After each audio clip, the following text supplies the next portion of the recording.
Hello there, my name's Card, and this video is an installment in a series I do here on my YouTube page called Some New Words. The premise of the series is that in each video I introduce to you a new, completely original word or term or figure of speech which I've coined. Then I use an explanation of that word's definition and its linguistic basis as something of a jumping off point for briefly exploring an idea or a concept. In this video, the new word I would like to introduce to you is Vistush, which I've got defined here as a verb as to phonetically sing along to the lyrics of a song performed in a language one does not actually know, typically speak, or understand.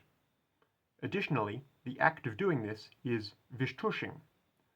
You can see there the word spelling and its international phonetic alphabet notation, as well as what I've etymologically based the word Vistush off of.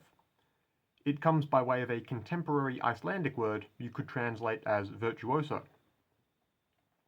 This is a concept or a notion that I like thinking about, and it seems, firstly, like that it would be an easy enough thing to understand too, phonetically singing something you don't actually know because it's not in your language. So I was surprised that there wasn't any pre-existing real word for it, at least not in contemporary English as far as I could tell. I like trying to coin words for ideas or notions like this in particular because it gives you another lens with which to think about fairly intangible aspects of an otherwise rudimentary practice, in this case singing. See, theoretically, saying a phrase, or for instance singing a song you understand the words to natively, and singing a song you don't linguistically understand the meaning of, would sound and appear completely physically, musically the same, provided you were singing the song properly in the latter instance. So you have two performances that would be indistinguishable to a third-party observer. But I'm of the opinion that thinking strictly in that sort of material, consequentialist, outcome-oriented way is limiting. So I like the idea of having a word you can, at the very least, use to describe the different means of, again in this case, performing a song.